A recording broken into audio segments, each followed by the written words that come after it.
Chapter 13, The High King in Command. Now, said Peter as they finished their meal, Aslan and the girls, that's Queen Susan and Queen Lucy Caspian, are somewhere close. We don't know when we will act. In his time, no doubt, not ours. In the meantime, he would like us to do what we can our own way, on our own. You say, Caspian, that we are not strong enough to meet Miraz's in pitched battle. I'm afraid not, High King, said Caspian. He was liking Peter very much, but was rather tongue-tied. It was much stranger for him to meet the great kings of the old stories than it was for them to meet him. Very well then, said Peter, I'll send him a challenge to single combat. No one had thought of this before. Please, said Caspian, could it not be me? I want to avenge my father. You're wounded, said Peter, and anyway, wouldn't he just laugh at a challenge from you? I mean, we've seen that you are a king and warrior, but he thinks of you as a kid. But sire, said the badger, who was very close to Peter and never took his eyes off of him, will he accept a challenge even from you? He knows he has the stronger army. Very likely he won't, said Peter, but there's always a chance. And even if he doesn't, we shall spend the best part of the day sending heralds to and fro and all that. By then, Aslan may have done something, and at least I can inspect the army and strengthen the position. I will send the challenge. In fact, I will write it at once. Have you a pen and ink, Master Doctor? A scholar is never without them, Your Majesty, answered Dr. Cornelius. Very well, then. I will dictate, said Peter, and while the doctor spread out a parchment and opened his ink horn and sharpened his pen, Peter leant back with half-closed eyes and recalled to his mind the language in which he had written such things long ago in Narnia's golden age. Have you ever thought about having to sharpen your pen? If you were writing with a quill, that's a feather. What you would do is it would get where it would wear down and you would have to sharpen it in order to be able to see what you had written and not just have big globs of ink. Right, he said at last. And now, if you are ready, Doctor. Dr. Cornelius dipped his pen and waited. Peter dictated as follows. Peter, by the gift of Aslan, by election, by prescription, and by conquest, High King over all kings in Narnia, Emperor of the Lone Islands and Lord of Cair Paravel, Knight of the most noble Order of the Lion, to Miraz, son of Caspian, the English surname, Lord Protector of Narnia, and now styling himself King of Narnia. Greeting.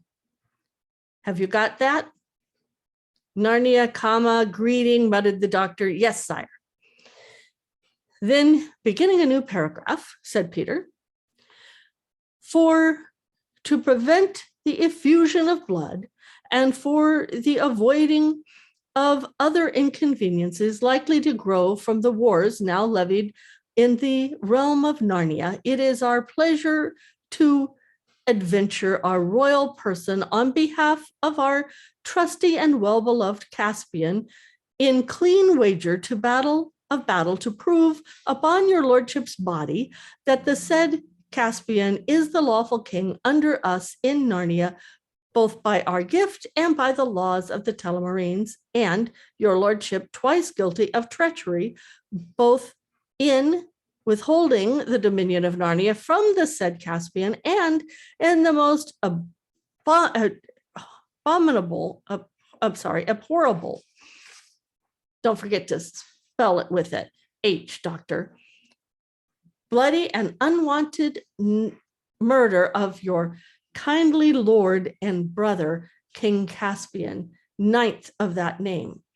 Wherefore, we most heartily provoke, challenge, and defy your lordship to said combat and monomachy, and have set these letters by the hand of our well-beloved and royal brother Edmund, sometime king under us in Narnia, Duke of Lantern Waste and Count of the Western March, knight of the noble order of the Table, to whom we have given full power of determining with your lordship all of the conditions of said battle.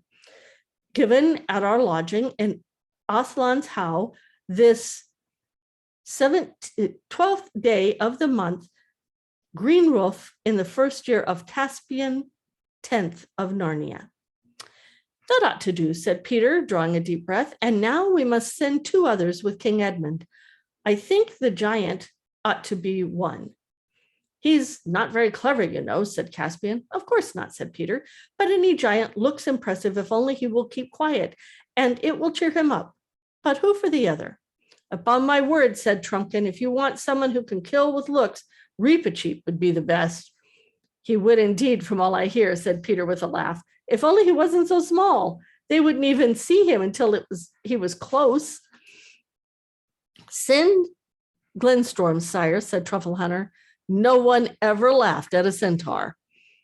An hour later, 2 great lords of the army of Miraz, the Lord Glozell and the Lord Schipperstein, strolling along their lines and picking their teeth after breakfast, looked up and saw coming down to them from the wood Centaur and Great Wibbleweather, who they had seen before in battle, and between them they figured they could not recognize.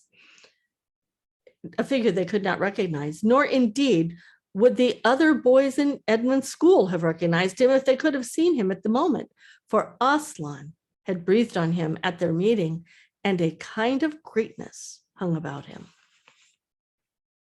Does he look like a kid in school? I didn't think so either.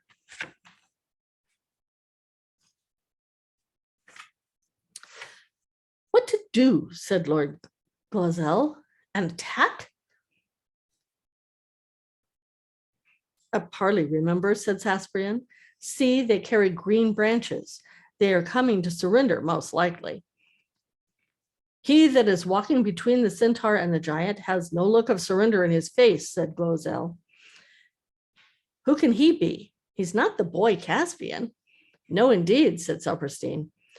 This is a fell warrior. I warrant you, wherever the rebels have got him from, he's in your lordship's private ear, a kinglier man than ever I saw in Miraz was, and what mail he wears. None of our smiths can make the like. I'll wager my dappled Pomley he brings a challenge, not a surrender, said Glozell. How then, said Caspian, we hold the enemy in our fist here.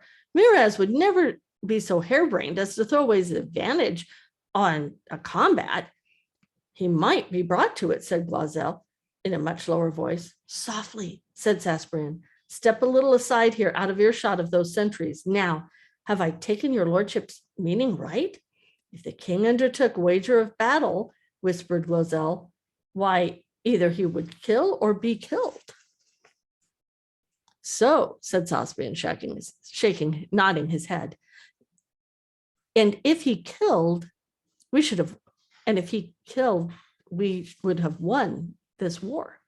Certainly, and if not, we should be able to win it without the king's graces with him. For I need not tell your lordship that Miraz is no great captain. And after that, we should both be victorious and kingless. And is it your meaning, my lord, that you and I could hold this land quite as conveniently without a king as with one? Glozell's face grew ugly. Not forgetting, said he, that it was we who first put him on the throne. And in all those years, he has enjoyed it, and what fruits have come our way. What gratitude he's shown us. Say no more, answered Caspian. But look, here comes one to fetch us to the king's tent. When they reached Miraz's tent, they saw Edmund and the 2 companions seated outside and being entertained with cakes and wine, having already delivered the challenge and withdrawn while the king was considering. When they saw them at close quarters, the 2 Telmarine lords thought all 3 of them very alarming. Inside, they found Miraz, unarmed and finishing his breakfast. His face was flushed and there was a scowl on his brow. There, he growled, flinging the parchment across the table to them. See what a pack of nursery tales our jackanapes of a nephew has sent us. By your leave, sire, said Glozanel, if the young warrior whom we have just seen outside is little King Edmund, mentioned in the writing, then I would not call him a nursery tale, but a very dangerous knight. King Edmund, pah, said Miraz. Does your lordship believe those old wives' tales, fables about Peter and Edmund and the rest? I believe my eyes, your majesty, said Glozell. Well, this is to no purpose, said Miraz, but as touching the challenge, I suppose there is only one opinion between us? I suppose so. Indeed, sire, said Glozell. And what is that? Asked the king. Most infallibly to refuse it, said Glozell, for though I have never been called a coward, I must plainly say that to meet a young man in battle is more than my heart. To meet that young man in battle is more than my heart would ever serve for me. And if, as is likely, his brother, the High King, is more dangerous than he, why, on your life, my Lord King, have nothing to do with him. Plague on you, cried Miraz. It was not that sort of counsel I wanted. Do you think I am asking you if I should be afraid to meet Peter? Is there such a man? Do you think I fear him? I wanted your counsel on the policy of the matter, whether we, having the advantage, should hazard it on a wager of battle. To which I can only answer, your majesty, said Glozell, that for all the reasons the challenge should be refused, there is death in that strange knight's face. There you are again, said Miraz, now thoroughly angry. Are you trying to make it appear as if I'm a great coward, as I'm as great a coward as your lordship? Your majesty, may say your pleasure, said Glozell sulkily. You talk like an old woman, Glozell, said the king. What say you, my lord Caspian? Do not touch it, sire, was the reply. And what your majesty says of policy and of the thing comes in very happily. It gives your majesty excellent grounds for a refusal without any cause for questioning your majesty's honor or courage. Great heaven, exclaimed Miraz, jumping to his feet. Are you also bewitched today? Do you think I am looking for grounds to refuse it? You might as well call me a coward to my face. The conversation was going exactly as the two lords wished, so they said nothing. I see what it is, said Miraz, after staring at them as if his eyes would start out of his head. You are as lily-livered as hares yourselves, and you have the effrontery to imagine my heart after the likeness of yours. Grounds for refusal, indeed. Excuses for not fighting? Are you soldiers? Are you telemarines? Are you men? And if I do refuse it, as all good reasons of captaincy and martial policy tell me to do, you will think and teach others to think I was afraid. It is not so. No man of your majesty's age, said Glozell, would be called a coward by any wise soldier for refusing the combat of a great warrior in the flower of his youth. So I'm to be a dotard with one foot in the grave, as well as a dastard, roared Miraz. I'll tell you what this is, my lords, with your womanish counsels ever shying from the true point, which is the one of policy. You have done it very opposite of your interest. I had meant to refuse it, but I'll accept it. Do you hear? Accept it. I'll not be shamed because some witchcraft and treason has frozen both of your bloods. We beseech you, your majesty, said Glozell, but Miraz had flung out of the tent, and they could hear him bawling out his acceptance to Edmund. The two lords looked at one another and chuckled quietly. I knew he'd do it if he were properly chafed, said Glozell, but I'll not forget he called me a coward. It shall be paid for. There was a great stirring at Oslin's house when the news came back and the communication to the various creatures. Edmund, with one of Miraz's captains, had already marked out a place for the combat. The ropes and stakes had been put around it. The two telemarines were to stand at two of the corners and one of the middle, and one in the middle of one side, marshals as of the lists. 3 marshals for the other 2 corners and the other side were to be furnished by the High King Peter, who was just explaining to Caspian that he couldn't be the one because his right to the throne was what they were fighting about. And when suddenly a thick, sleepy voice said, "Your Majesty, please," Peter turned, and there stood the eldest of the bulgy bears. "If you please, Your Majesty," he said. "I'm a bear, I am." "To be sure, so you are, and a good bear too." "I don't doubt," said Peter. "Yes," said the bear, "but it was always the right of the bears to supply one marshal of the lists." "Don't let him," whispered Trumpkin to Peter. "He's a good creature, but he'll shame us all. He'll go to sleep and we'll suck his paws in front of the enemy too." "I can't help that," said Peter, "because he's quite right. The bears had that privilege. I can't imagine how it has been remembered all these years when so many other things have been forgotten." "Please, Your Majesty," said the bear. "It is your right," said Peter, "and you shall be one of the marshals. But you must remember not to suck your paws." "Of course not," said the bear in a very shocked voice. Why, you're doing it this minute," bellowed Trumpkin. The bear whipped his paw out of his mouth and pretended he hadn't heard. "Sire," came a shrill voice from near the ground. "Ah, Reepicheep," said Peter, after looking up and down the ground and round as people usually did when addressed by a mouse. "Sire," said Reepicheep, "my life is ever at your command, but my honor is my own. Sire, I have among my people the only trumpeter in your Majesty's army.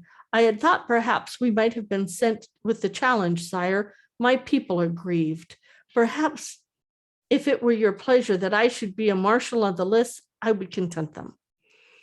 A noise not unlike thunder broke out from somewhere overhead at this point as Giant Wimbleweather burst into one of those not very intelligent laughs to which the nicest sort of giants are so liable. He checked himself at once and looked as grave as the turnip by the time Reepicheep discovered where the noise came from. "I'm afraid it would not do," said Peter very gravely. "Some humans are afraid of mice."